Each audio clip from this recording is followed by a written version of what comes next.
ಓಂ ಶಾಂತಿ ಆತ್ಮೀಯರೇ, ಮಧುಬನದ ಸಚಿನಣ್ಣ ಅವರು ಹೇಳಿರುವಂತಹ ಕಥೆಯ ಜೊತೆಗೆ ನಿಮ್ಮ ಮುಂದೆ ಬಂದಿದ್ದೇನೆ. ಇದೊಂದು ಸನ್ಯಾಸಿಯ ಕತೆ. ಒಂದು ರಾಜ್ಯದಲ್ಲಿ ಒಬ್ಬ ಸನ್ಯಾಸಿ ಪರ್ಯಟನೆ ಮಾಡುತ್ತಾ ಇರುವಾಗ ಆತನಿಗೆ ಒಂದು ಚಿನ್ನದ ನಾಣ್ಯ ದೊರಕುತ್ತದೆ.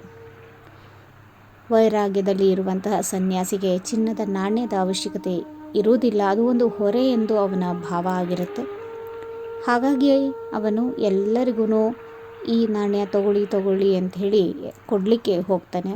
ಆ ರಾಜ್ಯದಲ್ಲಿ ಎಲ್ಲರೂ ಎಷ್ಟು ಸಂತೃಪ್ತರು ಎಂದರೆ, ಎಲ್ಲರೂ ನನ್ನ ಹತ್ರ ಅನೇಕ ನಾಣ್ಯಗಳಿದ್ದಾವೆ, ನೀವೇನು ಅದನ್ನು ಕೊಡೋದು ಬೇಡ, ನೀವೇ ಇಟ್ಕೊಳ್ಳಿ ಅಂಥೇಳಿ ಯಾರೂ ಇಸ್ಕೊಳ್ಳೋದೇ ಇಲ್ಲ. ಈ ಸನ್ಯಾಸಿಗೆ ಈ ನಾಣ್ಯ ಏನಪ್ಪ ಮಾಡೋದು ಅಂತ ಯೋಚನೆ ಆಗಿರುತ್ತೆ. ಹಾಗೆ ನಡ್ಕೊಂಡು ಹೋಗ್ತಾ ಇರುವಾಗ ಆ ರಾಜ್ಯದ ರಾಜ ತನ್ನ ಸೈನಿಕರೊಂದಿಗೆ ಎಲ್ಲೋ ಹೊರಟಿರ್ತಾನೆ. ಸನ್ಯಾಸಿಯನ್ನು ನೋಡಿಬಿಟ್ಟು ತನ್ನ ರಥದಿಂದ ಇಳಿದು ಬಂದು ನಮಸ್ಕರಿಸಿ, ನೋಡಿ, ನಾನು ನನ್ನ ರಾಜ್ಯದ ವಿಸ್ತಾರ ಮಾಡೋಕ್ಕೋಸ್ಕರ ಬೇರೆ ರಾಜ್ಯಗಳ ಮೇಲೆ ದಂಡೆತ್ತಿ ಹೋಗ್ತಾ ಇದ್ದೀನಿ, ನಾನು ವಿಜಯಿ ಆಗಲಿ ಅಂಥೇಳಿ ನೀವು ನನಗೆ ಆಶೀರ್ವಾದ ಮಾಡಿ ಅಂಥೇಳಿ ಹೇಳ್ತಾರೆ. ಆಗ ಸನ್ಯಾಸಿ ತನ್ನ ಬಳಿ ಇದ್ದಂತಹ ಚಿನ್ನದ ನಾಣ್ಯವನ್ನು ಅವರಿಗೆ ಕೊಡ್ತಾರೆ. ಅವ್ರಿಗೆ ಆಶ್ಚರ್ಯ ಆಗುತ್ತೆ, ಈ ಚಿನ್ನದ ನಾಣ್ಯವನ್ನು ಈ ಸನ್ಯಾಸಿ ಯಾಕೆ ಕೊಡ್ತಾ ಇದ್ದಾರೆ ಅಂತ. ಆಗ ಕೇಳ್ತಾರೆ, ಯಾಕೆ ನೀವು ಇದನ್ನು ಕೊಡ್ತಾ ಇದ್ದೀರಾ, ನಾನು ಕೇಳಿದ್ದು ವಿಜಯವನ್ನು ಅಂತ ಹೇಳ್ತಾರೆ. ಆಗ ಸನ್ಯಾಸಿ ತನಗೆ ಈ ನಾಣ್ಯ ದೊರಕಿದ್ದು ಮತ್ತು ಈ ಊರಿನ ಎಲ್ಲ ಜನರು ಎಷ್ಟು ಸಂತೃಪ್ತರಾಗಿದ್ದಾರೆ ಅಂದರೆ ಯಾರಿಗೂ ಈ ನಾಣ್ಯ ಬೇಕಾಗಿರಲಿಲ್ಲ. ಆದರೆ ಇಡೀ ಊರಲ್ಲಿ, ಇಡೀ ರಾಜ್ಯದಲ್ಲಿ ಸಂತುಷ್ಟ ಆಗದೇ ಇರುವಂತಹ ಅತೃಪ್ತ ಆತ್ಮ ಅಂದರೆ ನೀವೊಬ್ಬರೇ ಆಗಿದ್ದೀರಿ. ನಿಮಗೆ ಇನ್ನೂ ಏನೋ ಬೇಕಿದೆ, ಹಾಗಾಗಿ ನೀವು ದಂಡೆತ್ತಿ ಹೋಗ್ತಾ ಇದ್ದೀರಿ ಅಂದಾಗ ಈ ನಾಣ್ಯದ ಅಧಿಕಾರ ನಿಮಗೆ ಇರುತ್ತೆ, ತಗೊಂಬಿಡಿ ಅಂತ ಹೇಳ್ತಾರೆ. ಇದನ್ನು ಕೇಳಿಸ್ಕೊಂಡ ರಾಜನಿಗೆ ನಾಚಿಕೆ ಆಗತ್ತೆ.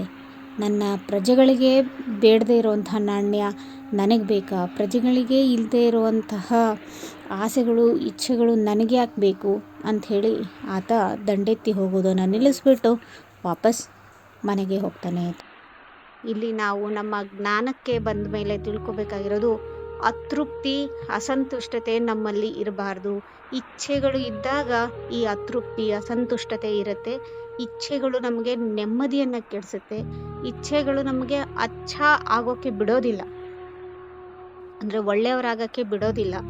ಆ್ಯಂಡ್ ಎಷ್ಟೋ ಬಾರಿ ನಾವು ಯಾವುದು ಅಂತ ಸ್ವಲ್ಪ ಅಂತೀವೋ ಅದು ನಮ್ಮ ಇಚ್ಛೆಯಾಗಿ ಉಳಿಯುತ್ತೆ. ಇದು ಪ್ರಾಕ್ಟಿಕಲ್ಲಾಗಿ ಗಮನಿಸಿ ನೋಡಿ.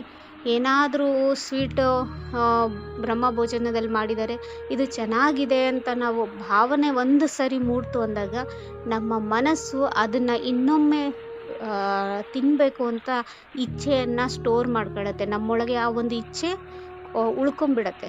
ಹಾಗಾಗಿ ಇಚ್ಛೆ ಏನೇ ಆಗಲಿ ಚೆನ್ನಾಗಿದೆ ಅಂದಷ್ಟು ನಮಗೆ ಇಚ್ಛೆ ಬರ್ಲಿಕ್ಕೆ ಸ್ಟಾರ್ಟ್ ಆಗುತ್ತೆ.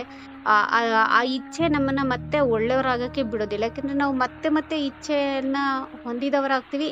ಆ ಇಚ್ಛೆಯನ್ನು ಈಡೇರಿಸ್ಕೊಳ್ಳೋಕ್ಕೋಸ್ಕರ ಇನ್ನೇನೋ ಹೆಜ್ಜೆಗಳನ್ನ ಇಡ್ತಾ ಹೋಗ್ತೀವಿ. ಈಗ ನಾವು ಅಲೌಕಿಕ ಜೀವನಕ್ಕೆ ಬಂದು ನಮ್ಮ ಈ ಜ್ಞಾನವನ್ನು ಲೌಕಿಕ ಪ್ರಾಪ್ತಿ ಪಡ್ಕೊಳ್ಳೋಕ್ಕೋಸ್ಕರ ಉಪಯೋಗಿಸ್ತಿದ್ದೀವಿ ಅಂದರೆ ಅದು ಇಚ್ಛೆ ಅಲ್ವಾ? ಅನೇಕರು ಕೇಳ್ತಾರೆ, ನಮ್ಮ ಮಕ್ಕಳು ಇಷ್ಟು ಮಾರ್ಕ್ಸ್ ತಗೋಬೇಕು, ಇಂಥ ಕಡೆ ಕೆಲಸ ಹೋಗಬೇಕು, ಇಂಥ ಆರೋಗ್ಯ ಸರಿ ಹೋಗಬೇಕು, ಪ್ರತಿಯೊಂದು ಲೌಕಿಕ ಇಚ್ಛೆಗಳನ್ನ ತೀರಿಸ್ಕೊಳ್ಳೋಕ್ಕೋಸ್ಕರ ನಾನು ಯಾವ ಯೋಗ ಮಾಡಲಿ, ಎಷ್ಟೊತ್ತು ಯೋಗ ಮಾಡಲಿ ಅಂತ ಕೇಳ್ತಾರೆ. ಇದು ತಪ್ಪಲ್ವಾ? ನಾವು ಯೋಚನೆ ಮಾಡಬೇಕು. ನಮಗೆ ಲೌಕಿಕದ ಫ್ಯಾಮಿಲಿ ಬ್ಯಾಲೆನ್ಸ್ ಮಾಡಬೇಕು ನಿಜ, ಆದರೆ ನಮ್ಮ ಧ್ಯಾನ ಯೋಗ ಎಲ್ಲವೂ ಪರಮಾತ್ಮನನ್ನು ಪಡಿಲಿಕ್ಕೆ ಇರಲೇಬೇಕೋ ಅಥವಾ ಲೌಕಿಕದ ಪ್ರಾಪ್ತಿಗಳಿಗೋಸ್ಕರ ನಮ್ಮ ಯೋಗ ಇರಬೇಕು?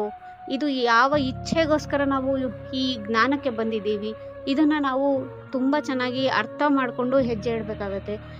ಪ್ರತಿದಿನ ಅಲೌಕಿಕದಲ್ಲಿ ನಾವು ಮುಂದುವರಿತಾ ಇದ್ದೀವಿ, ಆದರೆ ಯಾವುದೋ ಲೌಕಿಕ ಪ್ರಾಪ್ತಿಗೋಸ್ಕರ ನಾವು ಯೋಗ ಮಾಡ್ತಿದ್ದೀವಿ ಅಂದಾಗ ನಿಜಕ್ಕೂ ನಾವು ಅಲೌಕಿಕವಾಗಿ ಮುಂದುವರಿಯೋಕ್ಕೆ ಆಗೋದೇ ಇಲ್ಲ. ಇಚ್ಛಾ ಮಾತ್ರ ಅವಿದ್ಯೆ ಆಗೋವರೆಗೂ ನಾವು ನಿಜಕ್ಕೂ ಹೋಗ್ಲಿಕ್ಕಾಗತ್ತಾ ಮುಂದೆ? ನಷ್ಟೋ ಮೋಹನೂ ಆಗೋಕ್ಕಾಗ್ತಿಲ್ಲ, ಇಚ್ಛಾ ಮಾತ್ರ ಅವಿದ್ಯನೂ ಆಗೋಕ್ಕಾಗ್ತಿಲ್ಲ. ಹಾಗಿದ್ದಾಗ ಏನು ಮಾಡಬೇಕು? ಇದು ನಮಗೆ ನಾವೇ ಯೋಚನೆ ಮಾಡಬೇಕು, ಚಿಂತನೆ ಮಾಡ್ಕೋಬೇಕು.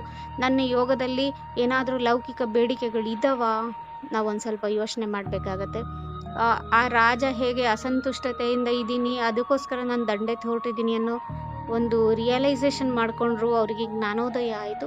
ಅದೇ ರೀತಿ ನಮಗೂ ಕೂಡ ಇನ್ನೂ ಏನು ಬೇಕಿದೆ, ಸಾಕಲ್ಲವೇ ಇಷ್ಟೇ, ಪರಮಾತ್ಮ ಸಿಕ್ಕಿದ್ಮೇಲೆ ಇನ್ನೇನು ಬೇಕಿದೆ, ಸ್ವಲ್ಪ ಯೋಚನೆ ಮಾಡಿಕೊಂಡು ಈ ಜ್ಞಾನವನ್ನು ಆತ್ಮ ಉನ್ನತಿಗಾಗಿ ಮತ್ತು ಪರಮಾತ್ಮನ ಜೊತೆ ಮಿಲನ ಮಾಡಲು ಲೌಕಿಕ ಪ್ರಾಪ್ತಿಗಳಿಗೋಸ್ಕರ ಬಳಸ್ಕೊಳ್ಳೋದು ಬೇಡ ಅಂತ ನಾನು ಹೇಳ್ತೇನೆ.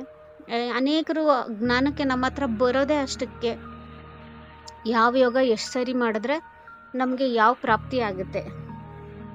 ಲೌಕಿಕದವರಂತೂ ಬಿಲ್ಕುಲ್ ಎಷ್ಟು ಪ್ರಾಪ್ತಿ ಇದೆ ಅಷ್ಟಕ್ಕೆ ಮಾತ್ರ ಎಷ್ಟು ಮಾಡ್ಬೇಕು ಅಷ್ಟು ಹೇಳ್ರಿ, ಪೂರಾ ನಾವು ನಿಮ್ಮ ಜ್ಞಾನವನ್ನು ಫಾಲೋ ಮಾಡಲ್ಲ ಅಂತಲೇ ಹೇಳ್ತಾರೆ. ಅವ್ರಿಗೆ ಅಷ್ಟೇ ಕೊಟ್ಬಿಡೋದು ಅಷ್ಟೇ, ಯಾಕೆಂದರೆ ಅವ್ರಿಗೆ ಏನು ಬೇಕೋ ಅದಕ್ಕಿಂತ ಹೆಚ್ಚಿಗೆ ನಾವು ಎಕ್ಸ್ಪೆಕ್ಟ್ ಮಾಡೋಕ್ಕಾಗಲ್ಲ. ಆದರೆ ನಾವೆಲ್ಲರೂ ಬಹಳ ಮುಂಚೆಯಿಂದ ಜ್ಞಾನದಲ್ಲಿದ್ದೀವಿ, ಬಹಳ ವರ್ಷದಿಂದ ಜ್ಞಾನದಲ್ಲಿದ್ದೀವಿ.